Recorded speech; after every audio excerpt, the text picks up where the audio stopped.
Hi friends, in Planet Earth Dating, it's Tuesday, April 21st, 2015. Here in the Lynn-Body-Mind, it's Charles, Pan, and Ra. In the Jamie-Body-Mind, Glenn and Fernando. We are continuing the Level 3 class. This is the first practice session, the second half of the first practice.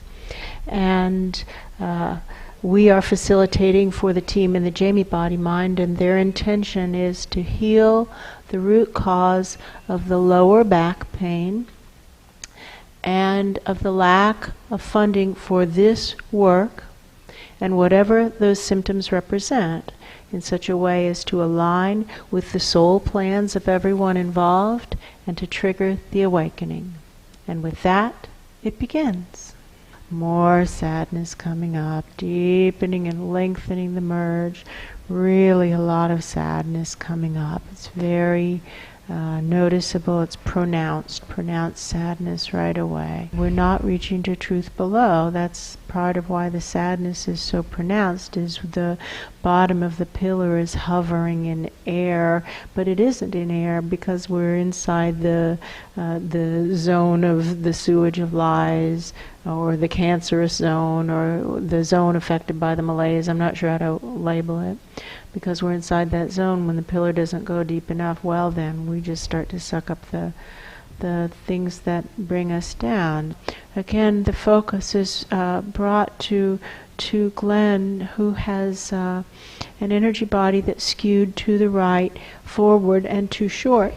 This comes from lots of things, but a big contributing factor is that he's lost the feeling of being supported. Now, as we work with the energy body, the feelings come back. As the feelings come back, the energy body bounces. There's a circular process of improvement. So let's just draw with our energy hands, draw the river of light toward the back, to be at the back of us, rather than off to one side. So it's clear that Glenn's soul has been worn out by all the things that have been happening, and he doesn't feel capable of holding the pillar, and maybe it's not for him to do, and maybe this is why Fernando is here, and Fernando feels much stronger. So we see that Fernando is moving in, settling in to the controls. We see how the body-mind feels okay with this as long as Glenn is in the passenger seat. Does this? Yeah, that's true. Yeah. What now? What is ours to do? Someone is standing here, not anyone of our immediate group, but it's not an unfamiliar voice. It's not an unfamiliar energy. And this person is flipping through old records and pulls out, and they're old-fashioned records. What it looks like is before the days of computers, in the accounting world, where people would keep ledgers of accounts receivable and accounts payable, things that people owe us and things that we owe to other people. Yes. And they would be on these little separate ledger cards, and that's what this looks like. And this person is flipping through the ledger cards and is pulling out something. This is something that it's an opportunity to let go of. We're angry that this person hasn't paid the bill that they owe us. And it's a real debt. It really is. And it has a sense of being a mixture of various different debts. Some of them feel past life from various souls, actually, and some of them are from between life states from various souls. There's a lot of feelings of these are debts that they should have been no-brainers. It wasn't like I made a poor judgment in letting this person run up a tab. That was a no-brainer to let that person run up a tab, and they were supposed to pay me for it, but they took their thousands of dollars of whatever and left. Wow! Does it help to be angry at them? No. Not at all. They aren't going to pay it. No. We don't need to add insult to injury by poisoning ourselves with resentment. That's true. so we can let it go. These people aren't going to pay. And whether or not that's literally money, it doesn't necessarily have to be literally money. You know, Right. it's a sense of people who I have helped and who I am. How the definition of self is, again, more complex than it would be for quote normal unquote people, because there's a sense of Glenn having some of this, Fernando not so much, Jamie Body-Mind not so much. That's true. Glenn has a fair amount of this, and these are his points are valid.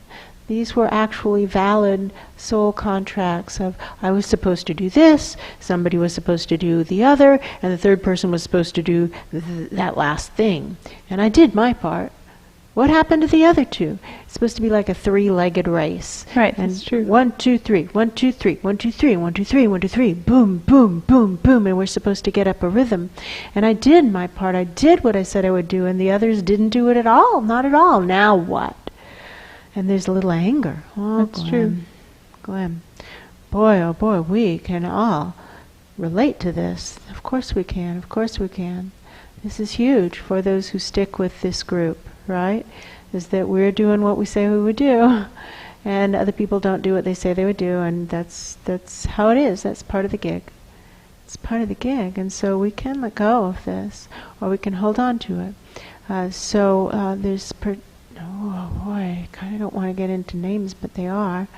So Glenn has a lot of anger about Sam. That's true. Huge amount of anger. Sam was supposed to hold the space. He was supposed to do what Fernando is in part of what Fernando is now stepping up to do. Sam was supposed to do it. And he didn't do it to the point that on the last transition, everybody, pretty much everyone, was sabotaged. That's true. And Glenn is Glenn is the commander, and he's kind of coming on in his commander voice, and he's saying it was the assignment of that person to prevent this. I can't help but notice it wasn't prevented. That's Well true. then, let's start to examine, why didn't this person do it? And Glenn is really feeling very much that there was something other than just incompetence and ineptitude and laziness. He feels there is actually some level of bad intent involved. That's true. It's true that Glenn feels that way, so what to do? Channels up. Sending as close to the center of the bullseye as possible, and I'm way up high. There's like I don't know whether it's a courtroom or a camera that shows me what's playing in a courtroom, but Sam is being called in for questioning, and he looks very surprised to be there. It's like they woke him up in the middle of the night or came to get him out of his hammock, and he doesn't expect to be there, and he's saying something like, I paid my dues to not be here. I paid my dues. I paid what was required so I wouldn't be called in. It's true.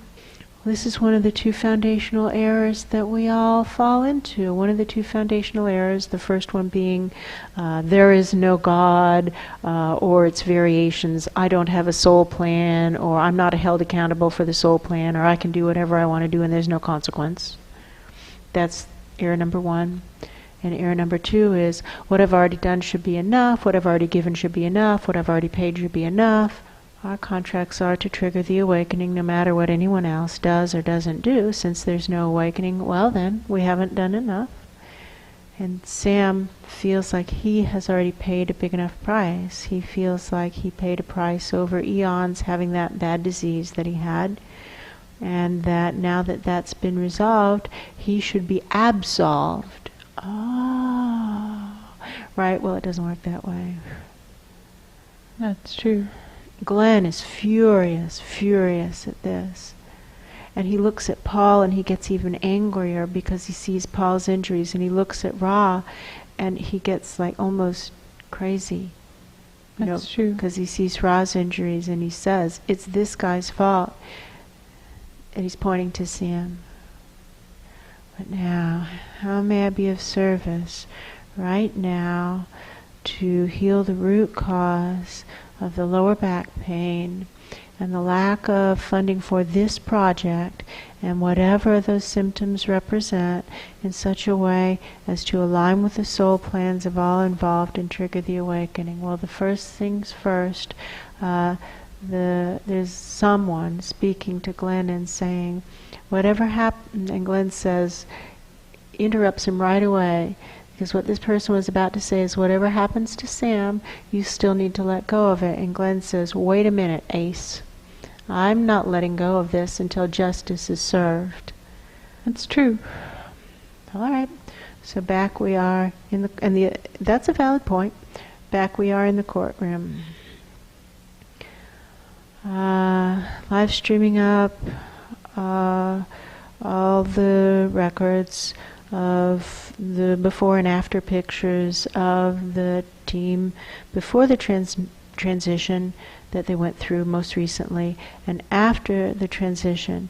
Now, someone is speaking in this courtroom and saying it's a question to someone, maybe to the person on the stand. What is the purpose of a transition? To press the restart button when someone is good and stuck, to give them a fresh start so that they're able to re-engage and hit the ground running in better condition, not in worse condition. They say, that's right. And what happened during these recent transitions of this team, and the photos are all laid out on the table, and it's in front of the person who's on the witness stand. I can't quite tell who that is. It's an expert witness. Clearly, they were in much worse condition when they came back than they were when they left. Not that they were in good condition when they left. They were definitely going through it. But when they came back, they were not 10 times worse, not 100 times worse, maybe more, maybe 200, 300, 400, 500 times worse off than they were before they left. It's true. You know who it is? It's that doctor that came in to help. Yes, that's the true. best doctor who desperately wanted the awakening to succeed. That's true. That's who we called for. He came in and he examined these people and then helped them begin to heal from the transition that was supposedly a healing process on steroids. That's what the transitions are supposed to be. That's true. And so he's testifying and saying something went wrong. And the questioner, who seems like an attorney, asks him, do you suspect? And it's something like foul play yeah. or sabotage or evil intent or something like that. Can't quite tell. And there's an objection from the bench, leading question, objection. But now the questioner is saying, and what do you make of that? The doctor says, well, it's pretty clear that there was something done with intent to harm. If it had only happened to one of them, it could have been a mistake. That's true. If it had only happened to two of them, it could have been incompetence. But it happened to all of them. That's not likely to be anything other than intentional. That's true. Bing. And like now something like locks into place or clicks or gavels, like it gets much heavier. Because with like foul intention or bad intention, it's something like, now it's no longer a misdemeanor, now this is a felony. That's true. This is a larger offense against spirit. This is a far stronger charge. And now the eyes in the court are circling to Sam, who's wiggling. He's wiggling. That's true. And he doesn't want them to look at him. What now? How may be of service right now?